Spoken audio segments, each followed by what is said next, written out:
an introduction to the course. So we're going to begin today with discussing the hidden light of Hanukkah and the hidden light within ourselves and within our world as a really starting point of healing, which is reflected in modern healing language as coming into self, coming in touch with self and into self, as really the focal point as beginning any process is to have a self who is going to facilitate that process. As I said, I'm not going to be able to facilitate that process for you. And I think most will tell you that really this process must be facilitated from within. So coming into self, as we'll see reflected in the idea of the hidden light of Hanukkah. We'll then move into exploring next week the dynamic between light and darkness, as, of course, the woundedness, the pain and suffering that many of us or our generation seeks to heal from is likened to darkness.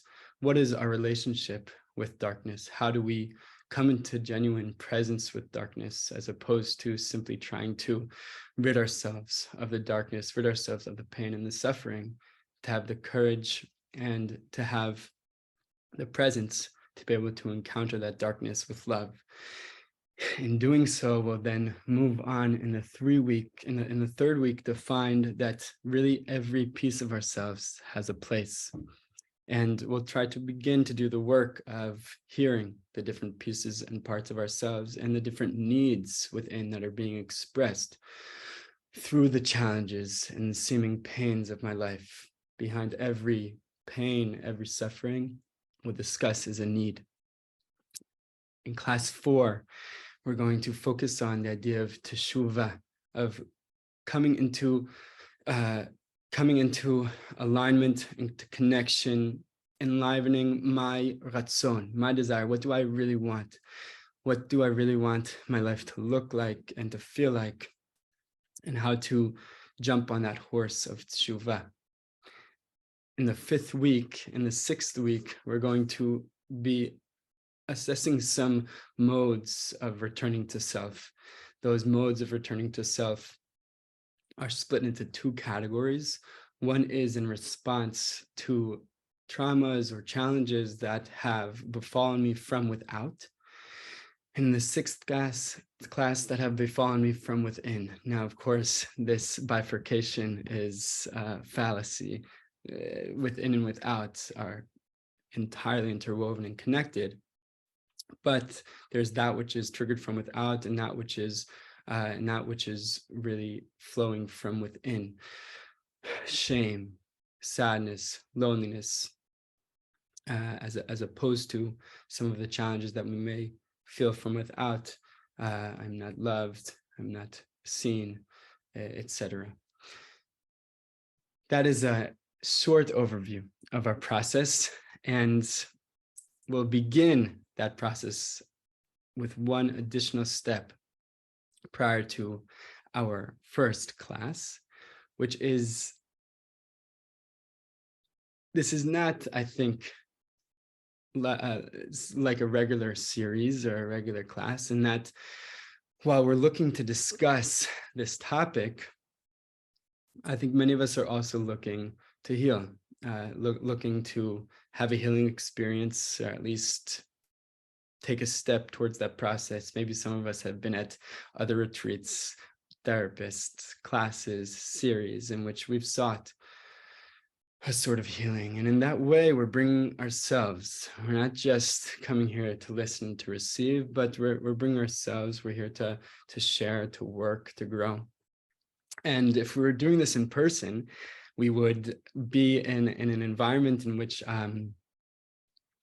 we'd meet somebody. Right? You walk in the room and you meet somebody, you have some sort of ally, you have some sort of friendship, you have some sort of connection. That connectivity, I think, is so essential for this process. To come into an online Zoom session and really just have faces on a screen, I think is not going to be able to facilitate our process as I would like it to. So I'm going to split us up for really just 2 minutes. a minute for each individual to check in. Just split us up into a breakout room, and I'll ask of you to not necessarily play Jewish geography or where you're from, or we're just going to give each individual a minute to share. Where are you at? What's going on? What's been up to today? Just to really come into a sense of friendship and connection within this circle. And hopefully we'll be able to do this on a regular basis just to get to know one another a little bit. This was a great idea. Thank Thanks you. so much, Susan. Really great idea. It's nice to just feel at home with one another. Great idea. Oh, I'm so glad. To tell you the truth, I was very nervous about it. I was like, I don't think they might not like it. I took a chance, Susan. Thank you. I appreciate the support. Also, I apologize. My name is written as Lech Lecha. It's the organization that I run. Okay.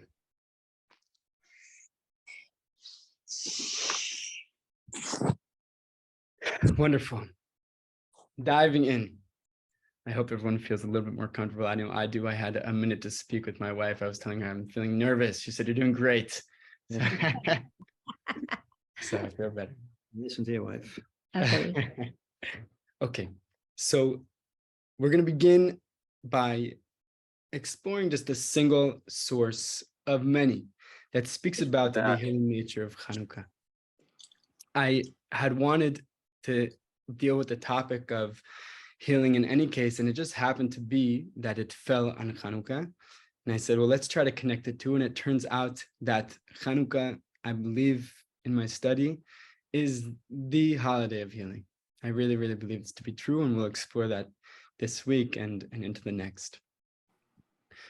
So one of the laws of Hanukkah that comes up in Masechet Shabbat, Daf Chav Aleph, that's brought down in Shulchan Aruch, as you see in our first source, is that one should place the Hanukkah light, the menorah, above 3 handbreadths from the ground. A handbreadth is just a fist. And below, it's a mitzvah to place it below 10 handbreadths. But if one placed it above 10 handbreadths, they have fulfilled their obligation. However, if they placed above 20 cubits, they've not fulfilled their obligation. We don't need to get into the details, but you got the basics. Above 3, below 10, ideally between 3 and 10. Above 10 is also good as long as it's not above 20. Now, if you live in an apartment building, you live in a high rise, then that's still is considered, but within 20 from the ground, as long as it's within 20 from the floor of your home, if you don't have extremely tall ceilings. But the point of bringing this is just as an introduction to the next source. What is the idea of there being a unique mitzvah of having the Hanukkah light candles be beneath 10 tefachim?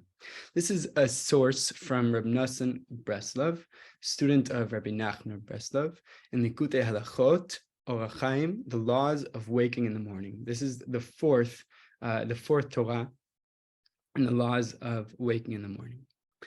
Vata, now, al yedei tokef hanes. We're going to go back and forth a little bit between Hebrew and English. Even if you don't understand the Hebrew, it's hopefully its tune is sweet in your ears. Al yedei tokef hanes madlikim sham daika haner Chanukah kadosh v'hanora.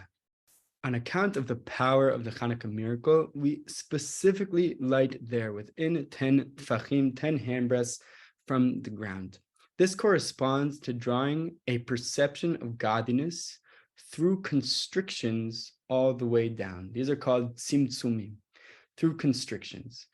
The candle, you'll see, the flame itself, we should say, is likened to perceptions of godliness. Consciousness of godliness, in Hebrew, hasagot elokut.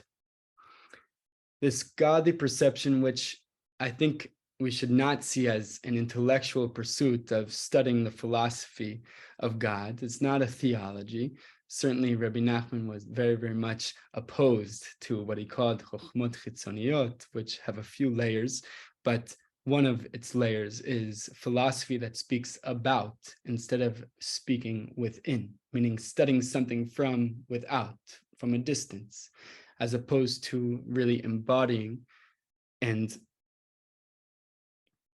being conscious from within. So when he's speaking about God consciousness, he's talking about a way of being. He's not talking about a thought in the head, a way of being. So we're drawing that God consciousness through the constrictions all the way down. Now, this world is one of many constrictions. We are tasked to experience God within a snail, within a tree, within ourselves and our own limited bodies, within a day, right? With every encounter in this world is encountered through restrictions. We don't encounter God in his boundlessness, but through constrictions. And this is the aspect of the Hanukkah candles, that we bring this flame into the world through a ptil, through a shemen, through the oil, and through the wick. These are the constrictions with which we bring the flame, this perception of godliness, into the world.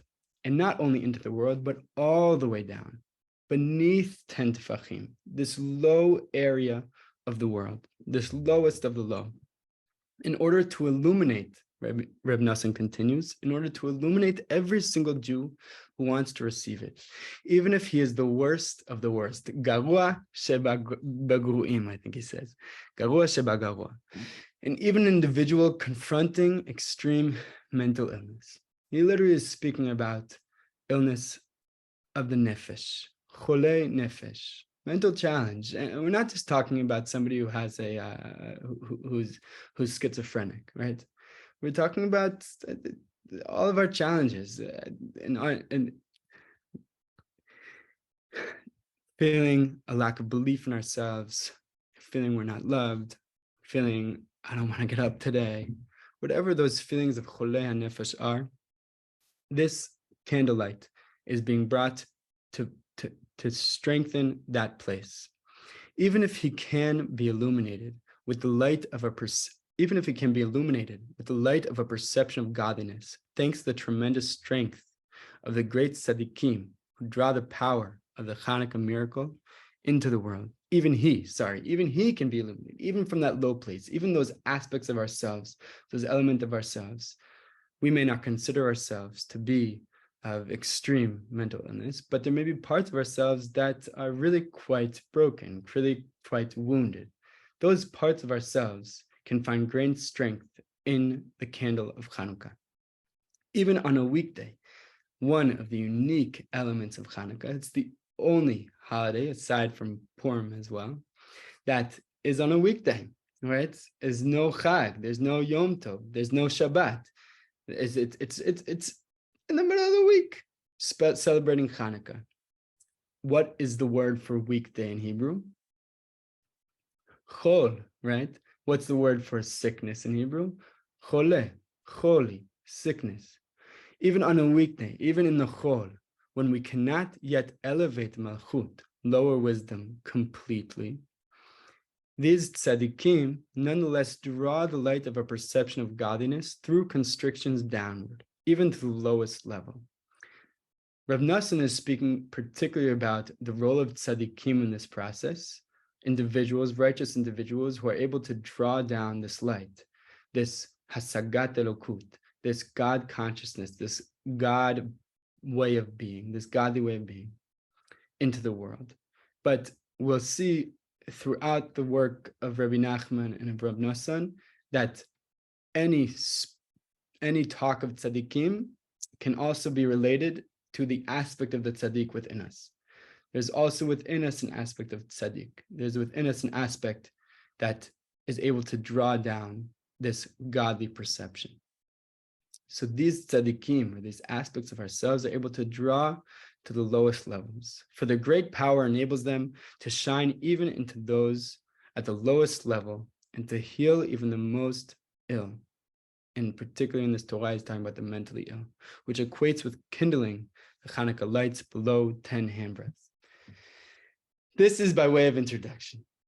We're not yet going to understand this, but we see, at least in Rev Noson's writing, but elsewhere as well, that there's a strong interconnection between the light of the Hanukkah candles and healing. What is this interconnection? What is it about the candles of Hanukkah? Seemingly, Hanukkah is about having won a war against the Greeks, a cultural battle in which the Jews remain connected with our Torah. It's about re-inauguration of our temple that was ransacked by the Greeks. It's about a miracle of oil lasting 8 days. What does this have to do with healing? What does this light, this unique candlelight, have to do with receiving in the most dark and lowly places this hasagat elokut, this perception of godliness? That's the question that's going to launch us into a search. Where do we begin our search always? The first instance. What's the first instance? So as somebody can guess, this is a good question. So, or somebody might know. Who is the first person to celebrate Hanukkah? It's a hard question. If you had asked me a week ago, I would have given you the wrong answer. The first person to celebrate Hanukkah, according to our tradition, is Adam Harishon. Adam. Who would have guessed? A few thousand years, depending on how you do the math,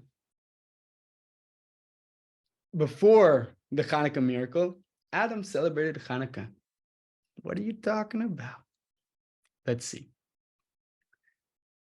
I'll just a small note that we'll take questions at some point in the middle. You can feel free to write on the comments, but there'll be a time for questions and comments. Don't worry, we'll have much time to discuss.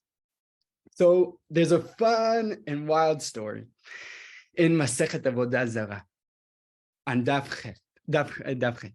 Tanu Rabbanan, they taught in a Braita, Lefi shera'a Adam Harishon, Yom shemitma'et veholech. He finds himself in winter.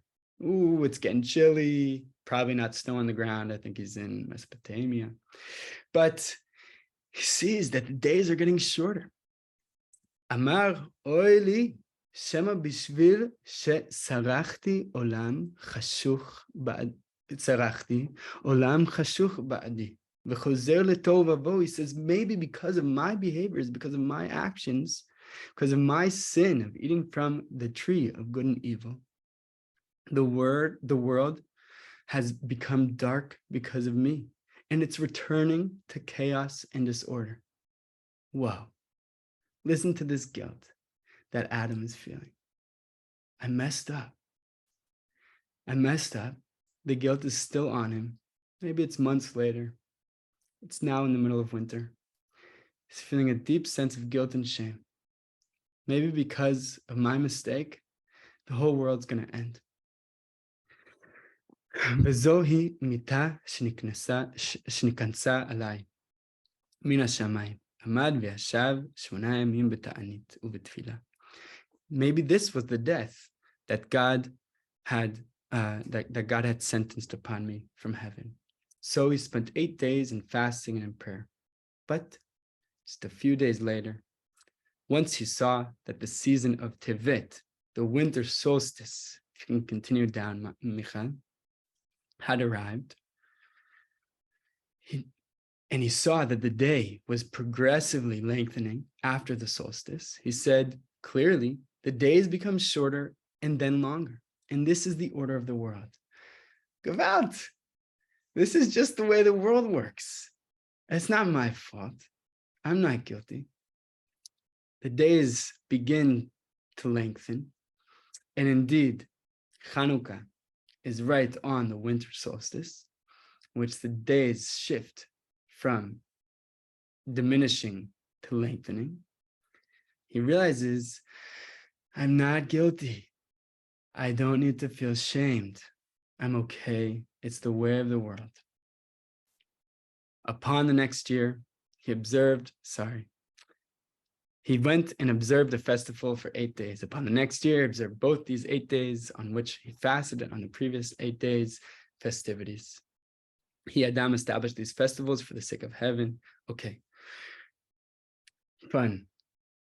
Adam celebrated Hanukkah, and it was a totally different holiday. A totally different holiday. It didn't have much to do with the Beit HaMikdash, at least at face value. It didn't have much to do with lighting candles. The winter solstice, in which the days begin to get longer, and in which Adam is able to release his shame and guilt and return to life, to return to life. Now, Adam's guilt is something that is predicated upon, I don't want to use intense words, but it's predicated upon a past experience of extreme rupture in his life. 2, in fact, past experiences. Let's check them out. We go back to the beginning of creation. This is where we always have to start. Bereshit bara Elokim et hashamayim v'et haaretz. Hashem creates the world. Va'aretz hayta tohu vavohu. The world is unformed and void. Darkness, wind, spirit. It is a messy, dangerous, scary world. And on the first day, Vayomer Elohim v'hi or, and God said, let there be light, and there was light. Vayar Elohim et haor ki tov, vayavdel Elohim ben haor uben hachoshech. God creates light, and he sees that the light is so good. So good. And he says, wow, I need this to be separated from the darkness. And he separates it from the darkness. Peculiarly, on the 4th day of creation, we jump to Pasuk Yodalet, the 14th verse. God feels a need to create more light. 4th day of creation, Vayomer Elohim yehi meorot barakia shamayim lehavdil ben hayom uben halayla. Vayu le'otot u'me'odim u'leyamim v'shanim. He said, I want to create in the sky, in the firmament, lights, luminaries, to distinguish between night and day. And these lights lit the world. Well, why did you need to light the world? What? First day of creation. There was light. No, there wasn't light. He needed to create the sun and the moon for there to be light. What? How is there not light? First day of creation, there was light. What are these lights and what was that light? And what happened to that light that now we have a need for this new light? The Midrash speaks about this, and it's spoken about in a number of places. We're going to see particularly a Midrash in Masechet Chagiga. Was light created on the first day? Seemingly not. It is written, but it is written, and God set them in the firmament of the heaven on the 4th day. And it is written, and there was evening and there was morning, a 4th day. Light wasn't created on the first day. It was created on the 4th day. That's when the sun and the moon were created. Okay, what's going on here? The Gemara responds, it is like Rabbi Elazar. For Rabbi Elazar said, the light which the Holy One, blessed be He, created on the first day, Adam saw through it from one end of the world to the other. The special light, as it's written in the Hebrew, Bayom Rishon Adam Tzofebo Misof Haolam V'ad Sofo, from one end of the world to the other. But Kevan Shnistakel HaKadosh Baruch Hu B'dor HaMabul B'dor HaFlaga V'ra'a Shema'aseihem Mekulkalim Amal V'ganzo Mehen. But God saw that in the future, the generation of the flood, and the generation of the Tower of Babel are going to be evil generations, going to be dangerous generations, going to be generations that inflict suffering on others. They can't have the light. He hid it from them. Their behaviors would be destructive to the light. So he hid this light. Adam is born into a world in which he sees from one end to the other. He has this light that we'll discuss more in depth towards the end of today's class. He has access to this tremendous, powerful, deep, wondrous light. And it's taken away from him. His world, his perspective, his way of encountering is totally taken away from him. The light is taken away from him. And it's not the only time. Obviously, we saw an additional time of the days diminishing in his fear. His fear is based herein. Light was taken from him once before, but not only once. The Zohar says the light was taken from him another time as well. P'tachazi, come see, says the Zohar. Adam Rishon kadhava beginta de Adan. When Adam was in the Garden of Eden, Adam dressed in a garment like that of supernal realm.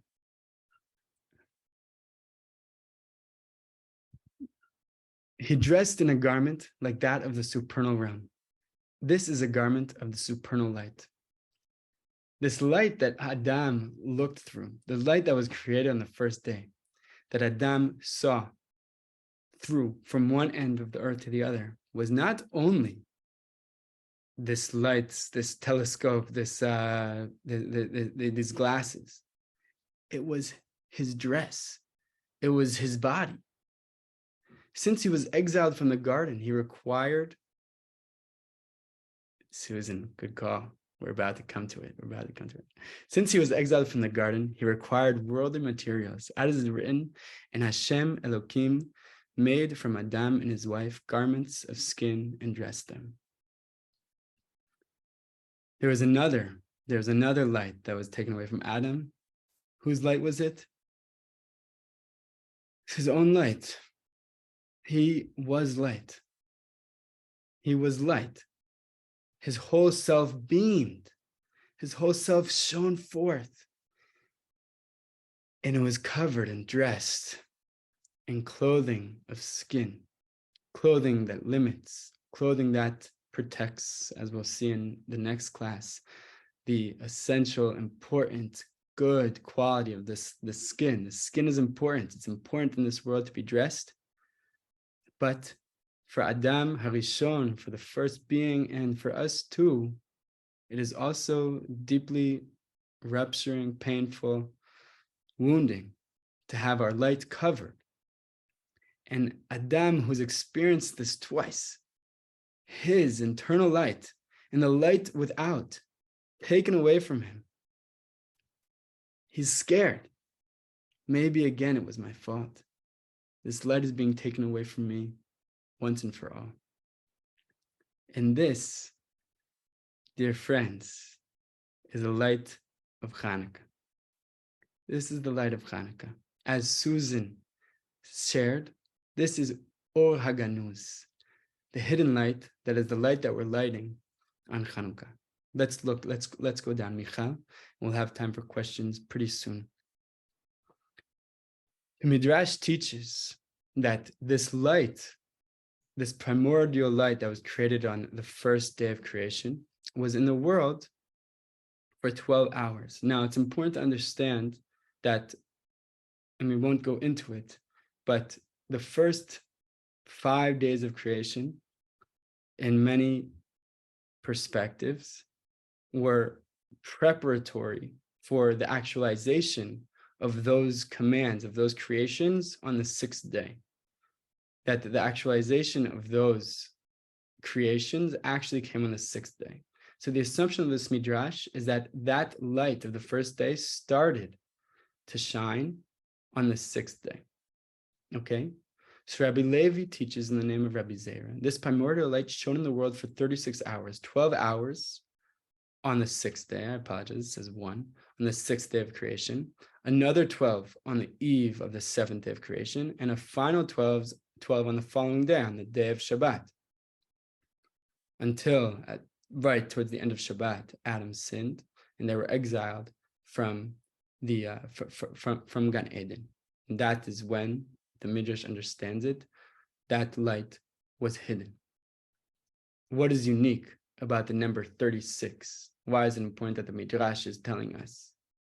Well, 36 is a number that we encounter tonight, that we just encountered, began to encounter, as is brought in the Baal HaRokeach. It's a Baal HaTosafot of the 12th century, I believe, 13th century, who was also a Kabbalist. And he writes in his work of Halakha also deeper, more esoteric understandings and meanings. We light 36 candles of Hanukkah as a reflection of the inauguration of the world. Chanukah means inauguration. Chanukat ha'olam, the inauguration, i.e. creation of the world. The verse states, and God placed them, the great luminaries in the firmament of the sky to shine, referring to the sun and the moon on the fourth day of creation. This is peculiar because light was already created on the first day. Yes, I'll repeat that in a second. So this is peculiar because light was already created on the first day. Why was there a need for great luminaries to shine upon the earth? And as it is written in the Midrash of Psikta Rabati, the same light that the first human used was present in the universe for 36 hours, as we just saw.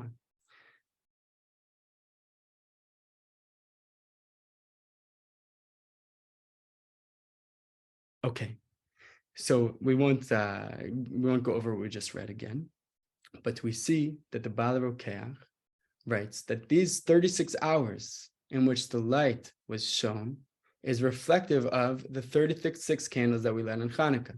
36 candles, 8 plus 7 plus 6 plus 5 plus 4, do the math, 36.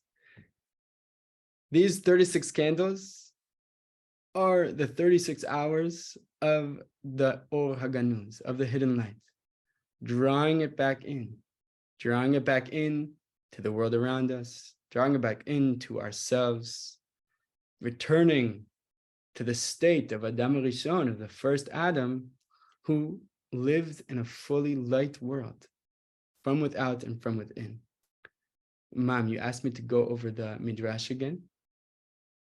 The Midrash is not so important for us, but because it involves the complexity of the light that was created on the first day, only coming to fruition, only being manifested in creation on the sixth day, which is a whole discussion in itself.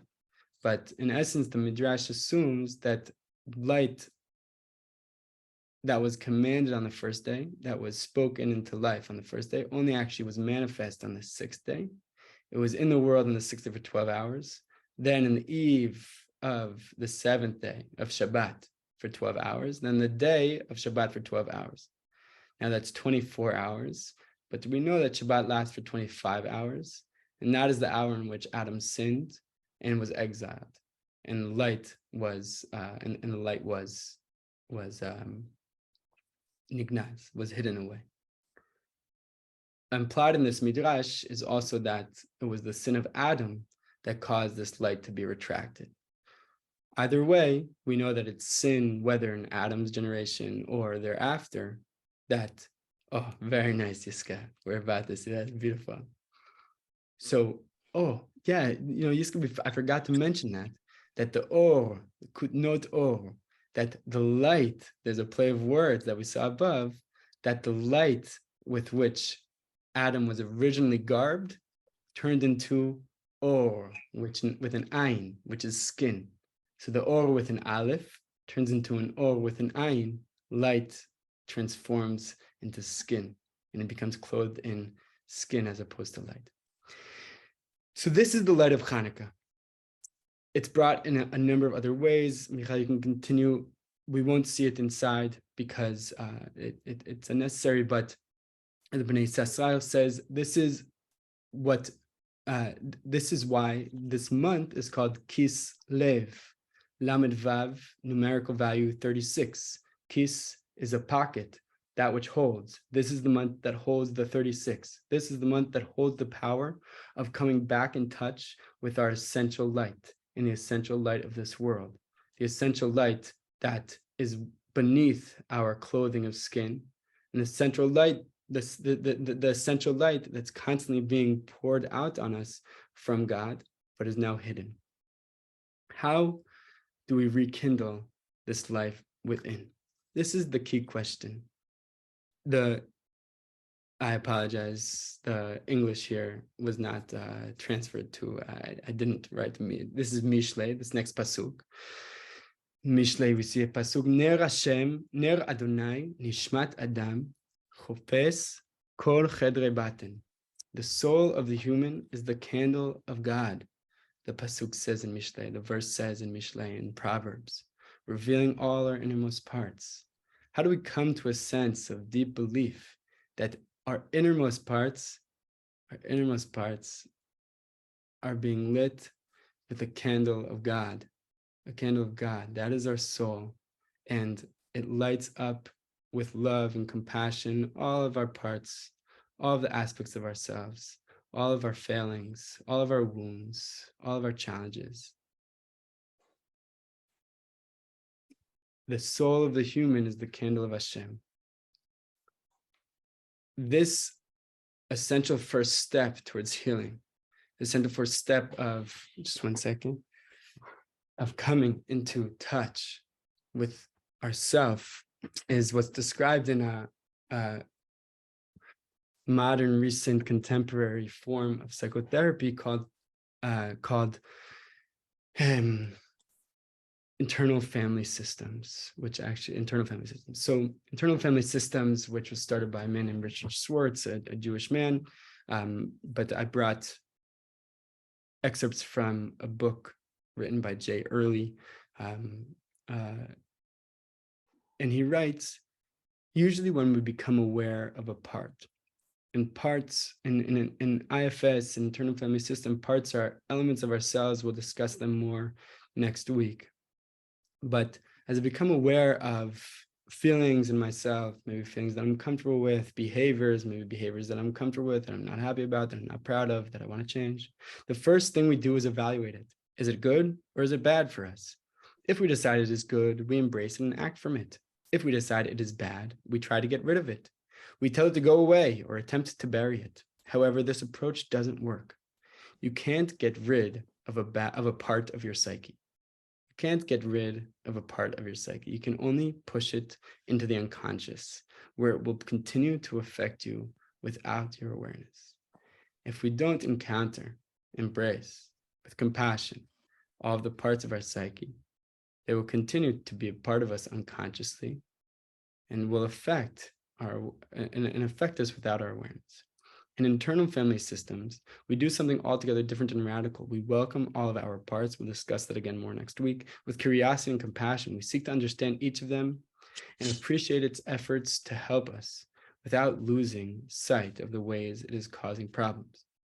We develop a relationship of caring and trust with each part and then take steps to heal it so it can function in a healthy way. And here he deals with, he begins to speak about the self. We can relate to our parts in this way because we all have a true self that is open, curious, and compassionate. The entire process of IFS is based on working with our parts from this place.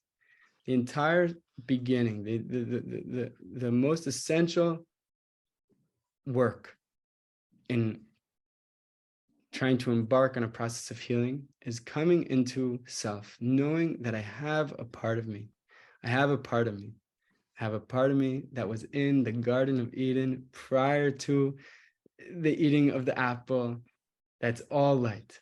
I have a part of me, maybe it's my inner child, maybe it's my inner tzaddik. We can call it many names, but there's a piece of me that is fully compassionate, fully loving, fully good, never done anything wrong. It's never done anything wrong. It's perfectly sweet, caring.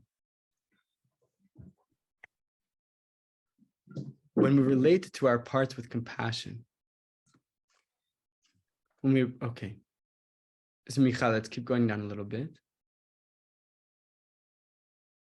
We all have a core part of us. This is on page 29. We all have a core part of us that is our true self, our spiritual center. When our extreme parts are not activated and in the way, this is who we are. The self is relaxed, open, and accepting of yourself and others. When you are in self, you are grounded, centered, and non-reactive. You don't get triggered by what people do. The self is like the sun. It just shines. Now, we might come to speak to this about this later, but I want to send an email to Jay early and say it's similar to the sun, but it's more similar to the Or HaGanuz. It's more similar to the hidden light. Why? Because the sun's only out during the day. It's not out at night. It doesn't always shine. It's not there with us in the darkness. But the Or HaGanuz, the inner light, this hidden light, is there with us throughout. It's hidden, but it's there with us throughout. Why it's hidden, we'll touch upon soon, not in this class. The self is connected to the deeper ground of being that spiritual teachings speak of, sometimes called God. It has access to a kind of higher wisdom and understanding that can guide you in dealing with the larger questions of life. It allows you to be fully present and embodied in each moment with aliveness and depth, and it is an inexhaustible fountain of love. Catherine and Ashley have both shared that they have practiced IFS for many years and find it deeply healing in spiritual practice. And I'm glad we're getting greater strength from the overlap and interconnectedness between its teachings and that of our tradition. This is parallel to what we already saw in Rev. Nosson of Breslover, that this godly perception, this God consciousness, this self, this part of us, this neshama, this candle inside, is able to illuminate even on the lowest parts, the parts that need sickness, that need healing, that aren't sickness and need healing. This is the candles of Hanukkah. I hope we get to the second part, but we might not. But there's a practice in the middle anyways. We're going to pause now for questions, comments, then we'll do our practice together. If we have time, we'll see a little piece of what I think is a really, really beautiful teaching that I want to touch upon at the end. Susan shares that Rav Kook said that tshuva is returning to the self. Beautiful, beautiful. And we'll touch upon that in the fourth class. We'll touch about that Rav Kook. Please, if anybody wants to share, you can feel free to jump in. Yeah, Steve. As a child, I went to B'nai Shalom elementary school, and we learned about Hanukkah and the light that is used, and they connected to the war and how the light lasted a certain amount of time. And is there any and you're talking about how the light also took place right near the solstice. And is that coincidence, or is it intentionally right around the solstice? Yeah, great question. It seems from the Gemara in Masechet Avodah Zarah that we saw at the beginning that it is not coincidence at all, but is the essence of what is happening now. Meaning we can see the holidays and the experiences of our people that have inspired holidays as a historical event that then motivates the creation of a holiday. Or we can see them as an essential development of history. This is a sort of Rav Kookian perspective that the evolution of history and the evolution of our people is serendipitous is not the right word, but it is exacting. I mean, there's an exactitude to it. There's a truth to it, meaning, of course, this is when Hanukkah happened, because this is Hanukkah. Right? This is the truth of returning to ourselves, returning to, and we can discuss maybe later the connection between this aspect of healing and returning to self and the military victory, let's say, in which potentially our people within this winter season came to a realization of, I am powerful. I am able. I am light. I want to bring light. I can bring light. I don't want to give into a culture that is trying to wipe out my own. That So this it's kind of, revelation, yeah, I was gonna say, it's kind of both at the same time.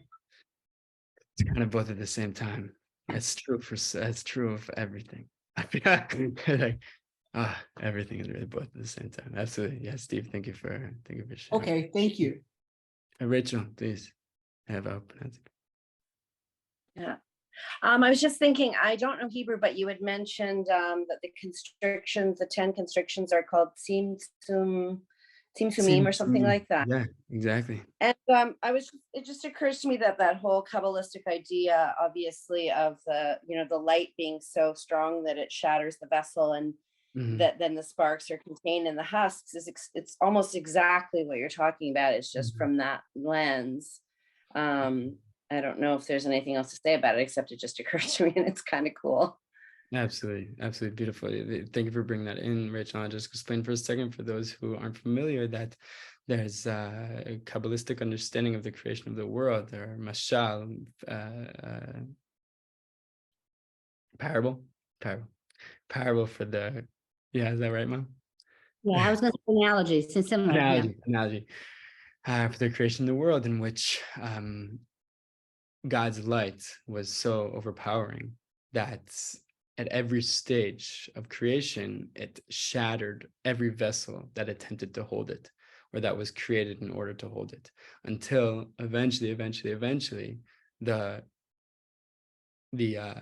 light was so distant from its source, and the vessels so many, so multitudinous, that they were able to, in a sense, hold, or at least allow that light to flow through them, which is our world. So this creation was a process of shattering vessels, light shattering through, up into the point in which we barely see that light. The light is so hidden on the one hand, but is accessible on the other hand.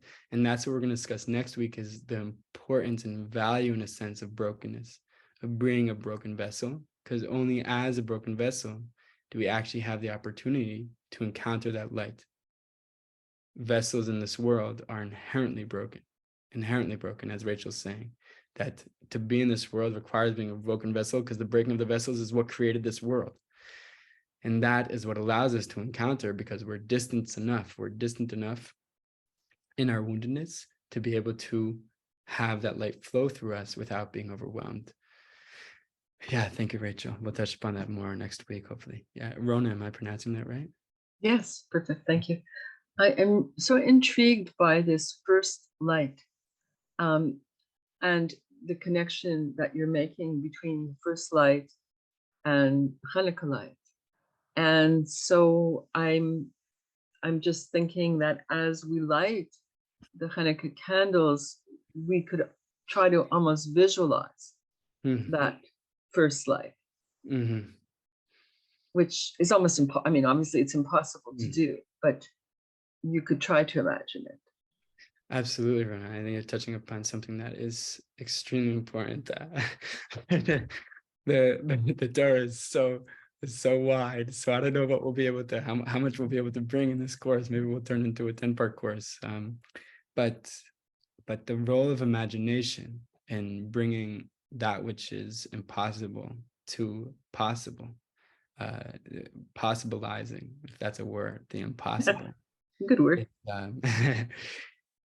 Is an essential tool of our tradition, of the Hasidic test, called koach hamedame, the power and the tool of imagination, which can be done and does have the possibility of transforming us into being able to truly experience ourselves and see ourselves, and in the end act as creatures of light, as creatures who are connected, enlivened by housing this primordial light. Absolutely. So we'll hopefully touch upon at the end a practice that will encourage you to do just that when we light our candles. So we'll take 2 more questions and then we'll go into our practice. Thank you. Yeah, Alan, please.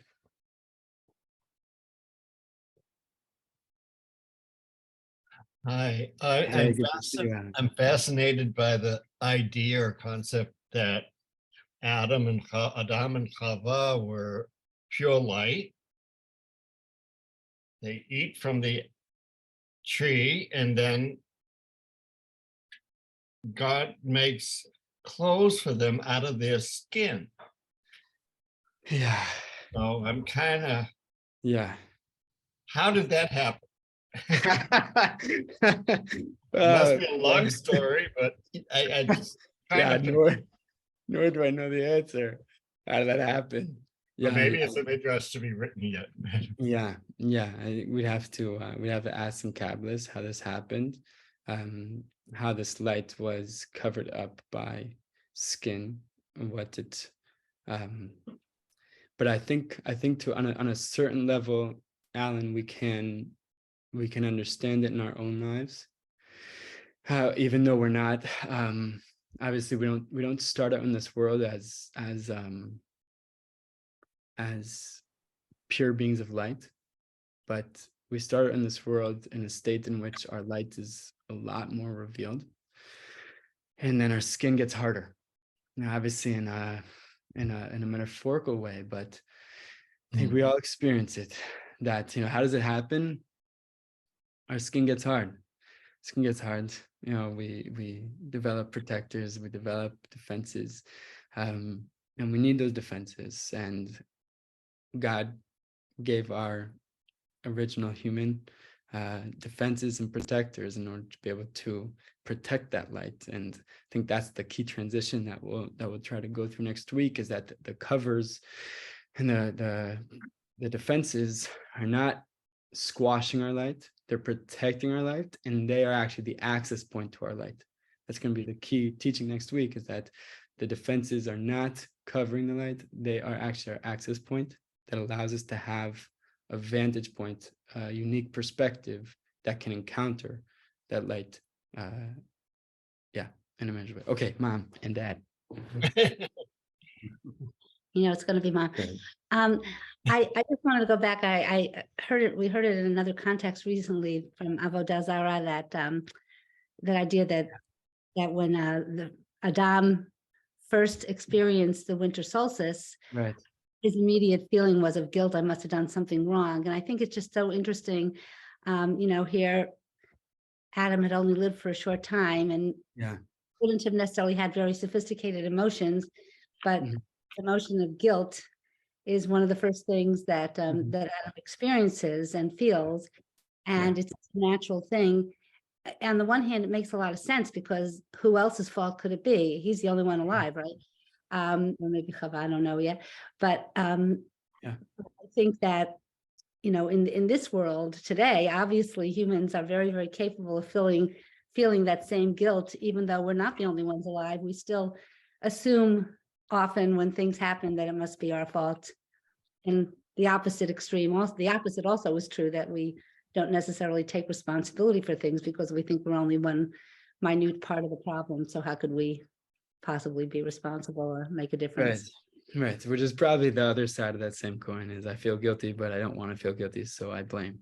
It's just elongated guilt. Another protection of the guilt is to blame. But absolutely, I think we experience it all the time. This sense of guilt. Why did somebody indicate that it's? Did somebody indicate that they're upset with you? Did somebody say anything? No, but I feel it. Feeling myself, projecting it out into them. Yeah, it's such a core emotion and experience, that feeling of guilt and shame, and hopefully we'll be able to meet it. We'll be able to meet that feeling and allow it comfort, which we'll try to do soon. So, Michal, can you move down? I want to see one more source before we. I apologize if you're using the sources I sent you like 2 hours ago. I changed. This happens to me. I try to do it, but I feel like an hour before, I was like, I need to change it around entirely. So I felt it inside that needs to switch. So what is it about this light that's healing? What is it about this light that's healing? There's a law in the Shulchan Aruch that teaches. It comes also from Masechet Shabbat in Daf Chaf Bet Chaf Aleph, that we're not allowed to use this light. Everyone knows this, right? So we sing it. En lanu rashut lehishtamesh behem. We're not allowed to use this light.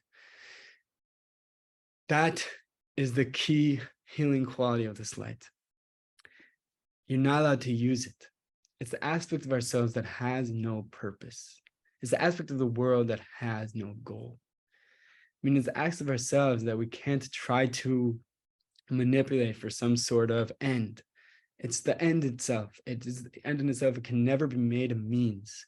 This is the light that we're looking at. It can never be made into a means. And this light that can never be made into a means, that is the end in itself, has tremendous power because it is able to be hidden with us even in the dark times. In the dark times, because we can't use it, it's able to stay with us. Let's just look at the next source in the Netivot Shalom, and then we're going to do our final practice. There are two types of light. This is an amazing source. This is really, it totally blew my mind. There's two types of light. As the rabbis expounded upon the verse, for a mitzvah is a candle and the Torah is light. As it says in the pasuk, Ki ner mitzvah v'torah or, she'amitzvah hi kemadlik ner b'choshchat halayla. The mitzvah of Hanukkah is lighting a candle in the darkness of night, which is a local illumination within a context of darkness. It's just there. It's not lighting up the darkness. It's just light in the darkness. While Torah is light. What does it mean Torah is light? It's the aspect of light, of the light of day, through which the reality of darkness is transformed and becomes light. The Torah of Shabbat, the Torah of the light of Torah, the light of Shabbat, as we're about to see, is Torah that is transformative, that transforms darkness into light. Through this, we can define the difference between the candlelight of Shabbat and that of Hanukkah. The candlelight of Shabbat, I apologize, I'm reading quickly. Candlelight of Shabbat is the illumination of illuminating the darkness of night to be as that of the light of day. As it is written in Torah Avot, and that the aspect of Shabbat is that God brings the Jew to him, to God, and draws him into the chamber where all speak honor. The chamber of God. It takes the human out of this world and into the chamber of God. And this is the aspect of the complete transformation of reality in which the Jew is transported from a world of darkness to that of light. The aspect of, and God said, let there be light. Now, we're not going to hang on this for too long. But the candlelight of Hanukkah, its mitzvah is to be lit at night after the setting of the sun and below 10 handbreadths, as we spoke about, signifying lighting within the darkness. To the reed that is drawn to you. We won't go into that now. For its purpose is to spread light within the darkness or below 10, in the lowliest, dreariest places, the aspect of lighting the night. For Hanukkah is the final miracle whose purpose is to provide light during the darkness of the long and bitter exile. The candlelight of Hanukkah doesn't change anything. The candle, the light of the baby, right? The light of the child, our inner child, it has no use. That's probably why we neglect it so much. It has no use, it has no purpose. I can't use it to be more efficient. I can't use it to be more successful. It's just this little child. It's just this source. Okay, we'll talk about that. But there's this little piece that it has no end.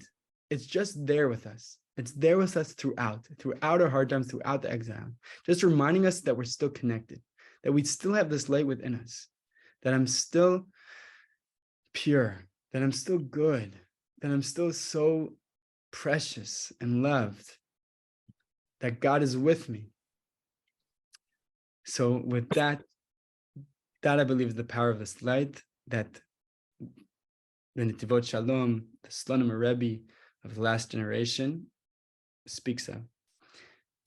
We're going to move into our ending practice.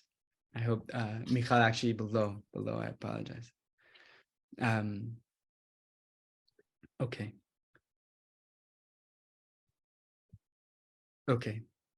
So we're going to first practice, this returning to self in darkness. That we're not trying to light up the darkness right now. What we're trying to do is we're in darkness, and we're able to return to this place within me that's really pure light. We're probably going to go 5 minutes over. So if you have to go, I totally understand. But we'll end at 50. So we're going to try to simply touch this place of light. This was supposed to be our second practice of the day. So the first was a little bit simpler, but you can do one of two things. The first option is to try to raise up one challenge, a very simple challenge that might arise today. Challenging emotion, a challenging task, could be a fear, a moment of loneliness, that whatever it is, just one challenge. And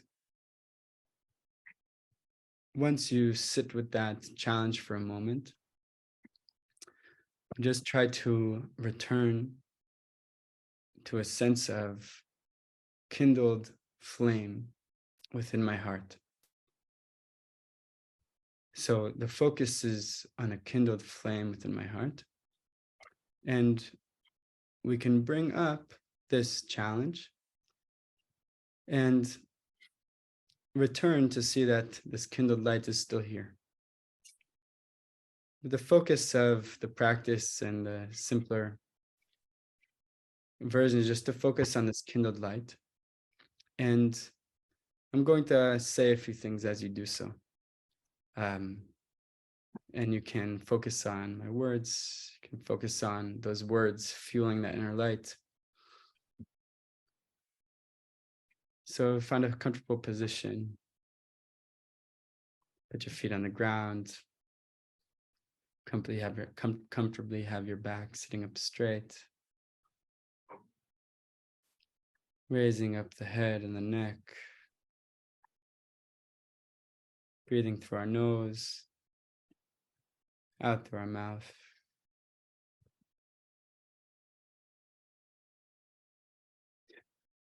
Imagining that there is a candle, a flame that's kindled within my heart. A small flame. And as I share these words, just have them fuel that flame, giving strength and light. Simply being with that light. Hashem shines light through you. You are light. Hashem shines love through you. You are love.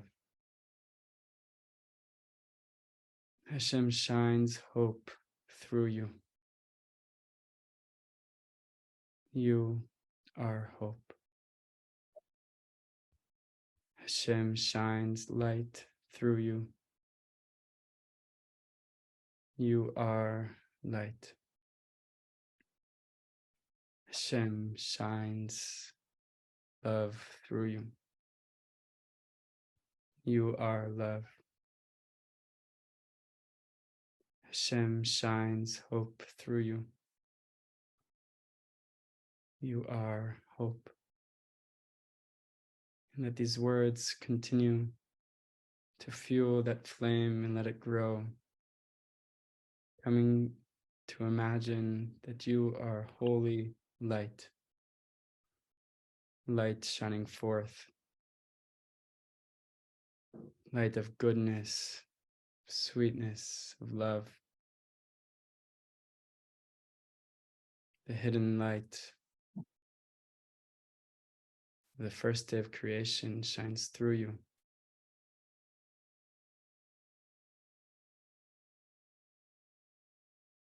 And if that challenge arises again, if that fear, that emotion arises again, allow yourself to return to the light. But I'm so sweet.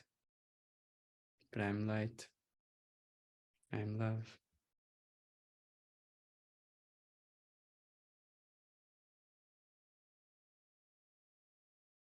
Hashem shines light through you. You are light. Hashem shines love through you. You are love. Hashem shines hope through you. You are hope.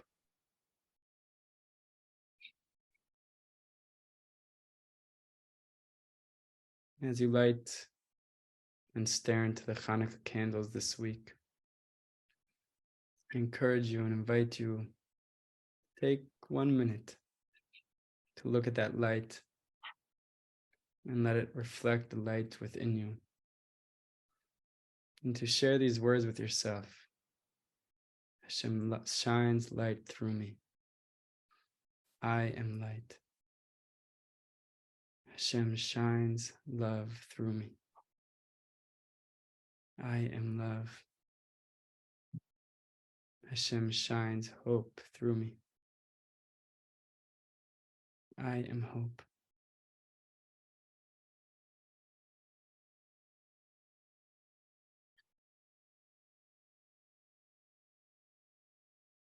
Chanukah Sameach. Wishing everyone a beautiful holiday. Meaningful, warm, light, and joyous. I hope I get to see you next week. And if anybody has any questions or comments, you're welcome to stay on for another 10 minutes. We'll hang out a little bit. Yeah, Steve, you can jump in. Yeah, I was just wondering, are you going to send another link for next week? Yes, I'll send again. It'll be the same link though. It'll be the Oh, same it'll link. be the throughout. same one, okay. Yes, through all 6 sessions. So we could just save this one. Don't tell people who didn't actually register, because now they're just kidding. Yeah, everyone. It's the same link, but the material might be adjusted or added to. Yeah. The material, new material every week. Yeah. Yeah. There'll be another source sheet sent, and I know that Brenda mentioned not getting the source sheet email, so I'll make sure to see what's wrong with that. Brenda, if you're still on, maybe you can send Yes. me your email address to ensure Okay. that I have it. Because maybe I sent it to the wrong email address.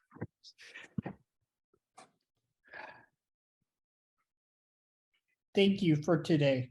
Thank you, Steve. Wonderful to meet you. Where are you from? Greensboro, North Carolina. Amazing. Okay. Yeah. Are you Yeah. in Greensboro? No,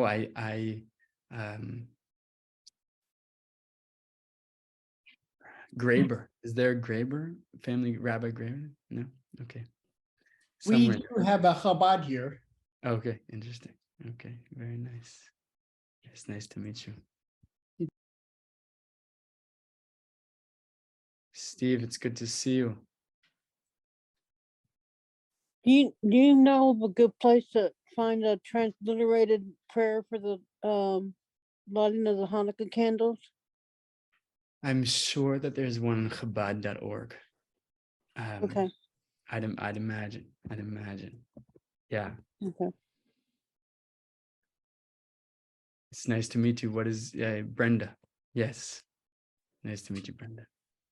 Thank you. Bye, Ashley. Thank you. Thank you.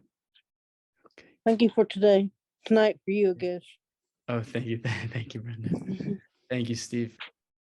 Um, How do we get the source sheets? So I'll send the updated source sheets out with the recording. Thank you very much, Nadav. Thank you, Rona. Very nice to meet you. You too. Yeah. Please, Stephen. yeah, I just had one question. We're talking about that highest part of the soul, the connection with God. We're talking about Yechida, perhaps? Wow, it's a great question. I'm not well versed Oh. in the differences between the parts of the soul, Okay. and especially there. So I'll just share with anyone else that there 5 parts of somewhat the parts of the soul: Naran, Chai, Nefesh, Ruach, Neshama, Chiyut, and Yechidah. Yechidah is the highest part of the soul, and these are esoteric. Stephen, do you maybe you have what to share about it? Well, just that just by the name, it's the unity with the one. That's Right. the part that really is, there is no separation. It's like the drop in the ocean where there's no longer the isolated drop. It's just Yeah. part of the one. So that's why I Mhm. thought that might be what you were kind of getting toward. Yeah. So I would just say, and I shouldn't even say just because it's really beyond my purview, but whatever. I think our goal today is to connect, potentially to draw on Yechidah, but ultimately we live in a bifurcated reality of multiplicity, of pain, of suffering.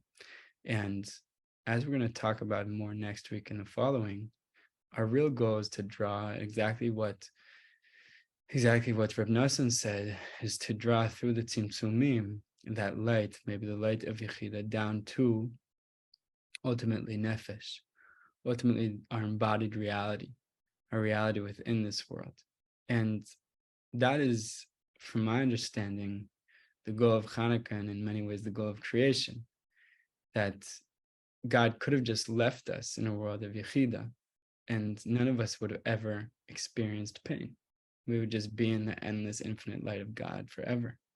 But we also would never experience love, because love is dependent on bifurcation and multiplicity.